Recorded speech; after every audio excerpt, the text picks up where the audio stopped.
بزرگوں، عزیز نوجوان ساتھیوں، کرو میں سماعت فرمانے والی میری باپردہ باعزت باوقار اسلامی ماہوں اور بہنوں، ماہ رمضان المبارک کا دوسرا جمعۃ المبارک ہے۔ آج اس مہینے کی 9 تاریخ ہے۔ یہ بڑی تیزی کے ساتھ اپنے اختتام کی طرف گامزن ہے۔ رب وحدہ لا شریک کا کروڑواں مرتبہ احسان ہے کہ جس نے ہمیں اس مقدس مہینے میں، اس مقدس دن کی یہ مقدس گھڑیاں اپنے اور اپنے معبود کا ذکر کرنے کے لیے ہمیں نصیب فرمائی ہے۔ اللہ تعالیٰ ہمارا مل بیٹھنا اپنی بارگاہ مقدسہ کے اندر قبول و منظور فرمائے۔ آج انشاءاللہ بفضلہ تعالی ہم نے عظمت قرآن اس حوالے سے بھی چند گزارشات عرض کرنی ہے اور اماں حقیقت الکبریٰ رضی اللہ تعالی عنہا کی بارگاہ میں بھی حاضری پیش کرنی ہے۔ اللہ تعالیٰ حق سچ کہنے کی توفیق عطا فرمائے۔ اللہ تعالیٰ سننے اور سنانے کے بعد ہم سب کو عمل کرنے کی توفیق عطا فرمائے۔ قرآن کیونکہ رمضان نزول قرآن کا مہینہ ہے، اس مقدس مہینے میں اللہ تعالیٰ نے اس مقدس کلام پاک کو اس مقدس ہستی پر نازل فرمایا۔ قرآن صرف کتاب نہیں بلکہ اللہ تعالیٰ کی آخری کتاب ہے۔ پھر صرف کتاب بھی نہیں بلکہ مکمل ضابطۂ حیات ہے۔ قرآن مقدس نے انسانی زندگی کے ہر پہلو کو بڑے کھلے انداز میں بیان فرمایا ہے، اور یہ مقدس کتاب ہے کہ جس کے شروع میں اللہ نے بتا دیا کہ یہ وہ کتاب ہے جو بے مثل کتاب ہے، لا ریب کتاب ہے، لا شک کتاب ہے، جس میں شک کی ردی کے برابر بھی گنجائش نہیں ہے، رائی کے دانے کے برابر اس میں شک کی کوئی گنجائش نہیں ہے۔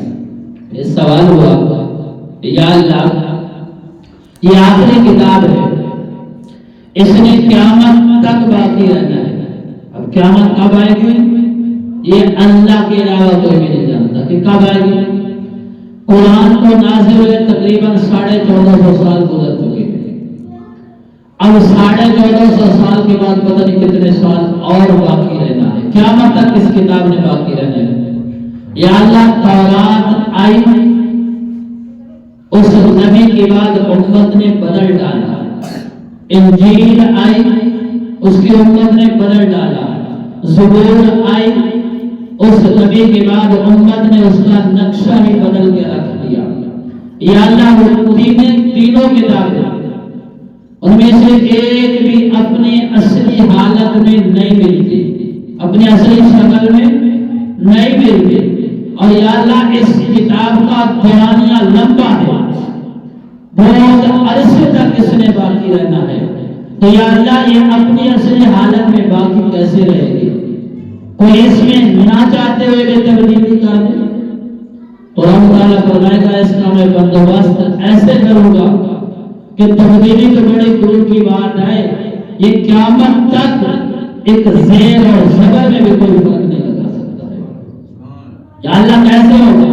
اور آپ تعالیٰ فرماتے ہیں قرآن پڑھ، یہ قرآن تمہیں خود بتائے گا کہ میں نے قیامت تک اپنی اصلی حالت میں باقی کیسے رہنا ہے۔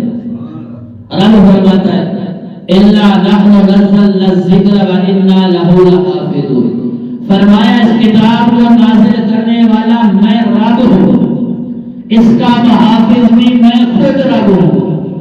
اب محافظ جب میں خود رب ہوں، میں نے ہر چیز کو زوال ہے، کل من علیہا فان، ہر چیز نے فنا ہونا ہے، وَيَبْقَى وَجْهُ رَبِّكَ ذُو الْجَلَالِ وَالْإِكْرَامِ. رب فرماتا ہے مجھے بنا ہے نہیں، میں نے بقا ہے، مجھے بقا ہے، میں نے باقی رہنا ہے. جب میں باقی ہوں، اس قرآن کا محافظ میں ہوں، تو یہ قرآن بھی اصلی حالت میں باقی رہے گا. اس میں کوئی رد و بدل نہیں کر سکتا. یا اللہ اس قرآن کی اس سے پہلے ایک حدیث سن لے. ایک لمبی حدیث ہے، حضرت ابو ہریرہ رضی اللہ تعالی عنہ نقل فرماتے ہیں. حضرت عیسیٰ علیہ السلام اپنی کتاب کو پڑھتے ہیں، انجیل کو. کہتے ہیں کہ میں نے انجیل میں آخر زمان نبی صلی اللہ علیہ وسلم کی امت کو پڑھا ہے، خصوصیات کو پڑھا ہے کہ اس امت کی یہ خصوصیت ہے، اس امت کی یہ خصوصیت ہے. ایک لمبی حدیث ہے، اس میں آخر میں قرآن آتا ہے کہ آخر زمان نبی صلی اللہ علیہ وسلم اور آپ کی امت کی یہ خصوصیت ہے، یہ فضیلت ہے، یہ عظمت ہے، یہ شان ہے کہ جو کتاب اس نبی کو ملے گی آخر زمان نبی صلی اللہ علیہ وسلم کو، وہ کتاب ایک تو قیامت تک باقی رہے گی، اور دوسرا یہ ہوگا کہ سابقہ امتوں کو، سابقہ انبیاء پر جو کتابیں نازلوں میں سوائے نبی کے اور کسی کو یاد نہیں ہوتی تھی. اور قرآن مقدس کی یہ خصوصیت ہے کہ اس امت کے بچے بچے کے سینے میں یہ قرآن محفوظ ہوگا. قرآن محفوظ 6666 آیات بچے بچے کے سینے میں مدوار محفوظ ہوگی. عیسیٰ علیہ السلام. اور پھر وہ اس کتاب کی یہ خصوصیت ہے کہ اگر کوئی بندہ وہ قرآن پڑھے گا تو اللہ تعالیٰ ایک ایک حرف کے بدلے 10 نیکیاں عطا فرمائے گا.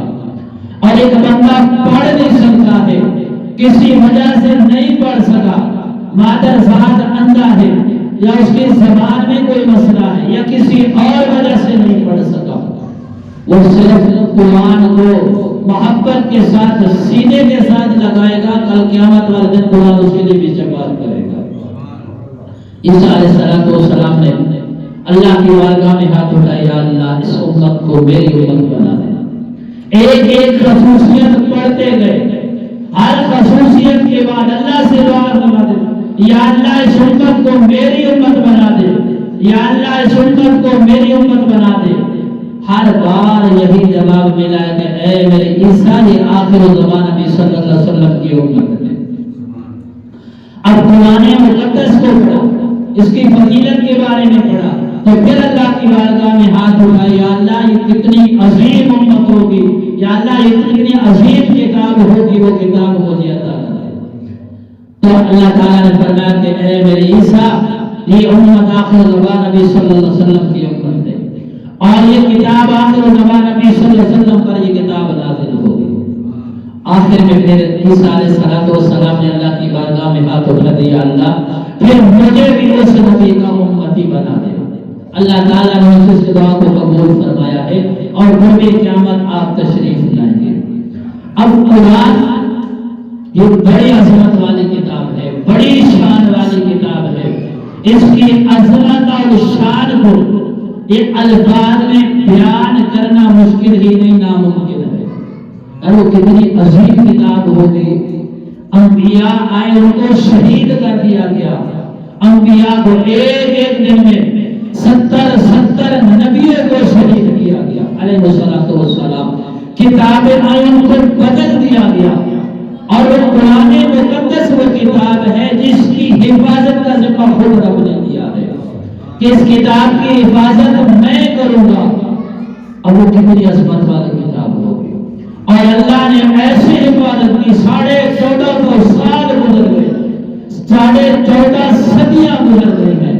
ساری دنیا کا نقشہ بدل چکا ہے، ہر کتاب بدل چکی ہے، لیکن قرآن کی ایک زیر ایک زبر کو کوئی نہیں بدل سکا. کتنی عظمت والی، اور نہ ہی کوئی بدل سکے گا قیامت تک. اس میں کوئی رد و بدل نہیں ہو سکتا، کسی میں جرأت بھی نہیں ہے، ہمت بھی نہیں ہے کہ وہ بدل سکے. اور وہ قرآن، یا اللہ اس کتاب کا کوئی تعارف بھی تو ہو جائے. قرآن کا نام کیا؟ لانے والا کون، بھیجنے والا کون، آئی کیوں ہے؟ رب فرماتے ہیں کسی سے پوچھنے کی ضرورت نہیں ہے، یہ قرآن خود بولے گا، قرآن خود بولے گا۔ قرآن کھو تو قرآن پڑھتا جا، یہ قرآن تجھے بتاتا جائے گا مجھے بھیجنے والا کون، مجھے لانے والا کون، میں کس مقصد کے لیے آیا، کس مہینے میں آیا، کس رات میں آیا، ایک ایک چیز قرآن مجھے خود بتائے گا۔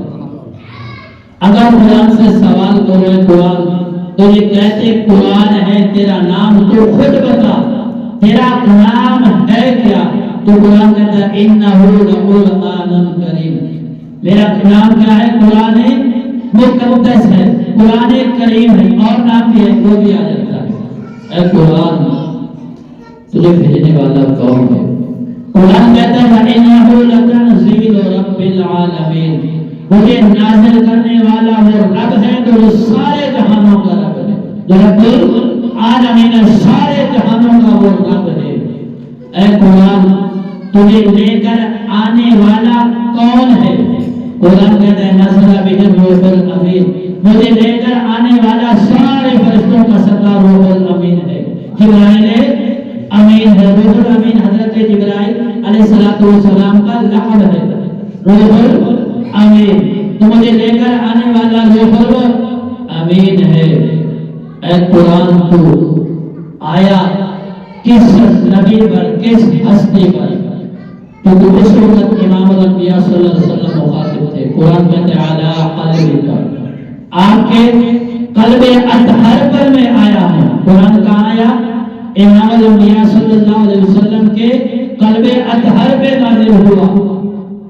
اے قرآن تیرا کوئی مقصد بھی تو ہوگا آنے کا، تو آیا کیوں ہے؟ تیرے آنے کا مقصد کیا ہے؟ اب دیکھیں بھیجنے والا رب، آئے لانے والے جبرائیل امین، آئے ہیں امام الانبیاء صلی اللہ علیہ وسلم کے قلب اطہر پر، اس کی حفاظت کا ذمہ اللہ نے لیا، اس کا مقصد بھی تو اتنا بڑا ہوگا نا۔ علی علمک لتکون من المنذرین، ایک مطلب تو یہ ہے، مقصد تو یہ ہے کہ اس کے ذریعے، قرآن کے ذریعے لوگوں کو ڈرانا ہے۔ کس چیز سے ڈرانا ہے؟ عذاب قبر سے، قبر کے اندھیرے سے، حشر کے وحشت سے، بندوں کو ڈرانا ہے کہ آنے والے وقت میں کیا کچھ ہونے والا ہے۔ قرآن نے ایک ایک چیز کو کھول کر بیان کیا ہے۔ قرآن تیری عظمت سمجھ آ گئی، تجھے لانے والا سمجھ میں آ گیا، تجھے بھیجنے والا سمجھ میں آ گیا، جس پر تو نازل ہوا وہ بھی سمجھ میں آ گیا۔ اب قرآن یہ بھی تو بتانا تمہیں قیامت تک باقی رہنا ہے، جو بندہ تیرے ساتھ محبت کرے گا تو اس کے ساتھ کیا کرے گا؟ جو میرے ساتھ محبت کرے گا، اے قرآن تو اس کے ساتھ کیا کرے گا؟ تو اس کے ساتھ کیا کرے گا؟ قرآن کہتا ہے، امام الانبیاء صلی اللہ علیہ وسلم کا فرمان اقدس ہے کہ ایک بندہ اس نے قرآن کے ساتھ محبت کی ہے، چاہے وہ کسی انداز میں بھی محبت ہو سکتی ہے۔ جیسے میں نے شروع میں کہا کہ ایک بندہ پڑھ نہیں سکا کسی وجہ سے، اس کی زبان کا مسئلہ ہے، وہ بول ہی نہیں سکتا، وہ کیسے پڑھے گا؟ ایک بندہ نماز رات اندھا ہے، کسی وجہ سے وہ بھی نہیں پڑھ سکتا، یا کسی مجبوری کی وجہ سے، اب وہ قرآن کے ساتھ محبت کرتا ہے، صبح کے وقت اٹھتا ہے، وضو کرتا ہے، نماز پڑھتا ہے، نماز کے بعد وہ قرآن کھولتا ہے، قرآن کی زیارت کرتا ہے، وہ سینے کے ساتھ لگاتا ہے، قرآن کو چومتا ہے، چوم کے رکھ دیتا ہے، یہ محبت کر رہا ہے۔ اور ایک بندہ ہے وہ قرآن کو پڑھ رہا ہے، یہ بھی محبت کر رہا ہے۔ ایک بندے نے قرآن کو اپنے سینے میں محفوظ کیا، یہ بھی قرآن کے ساتھ محبت کر رہا ہے۔ ایک نے پڑھا بھی ہے، سینے میں محفوظ بھی کیا، اس کے اوپر عمل بھی کرتا ہے، اور آگے لوگوں کو اس کی تعلیم بھی دیتا ہے، یہ بھی محبت کر رہا ہے۔ ہر ایک کا محبت کرنے کا اپنا اپنا انداز ہے۔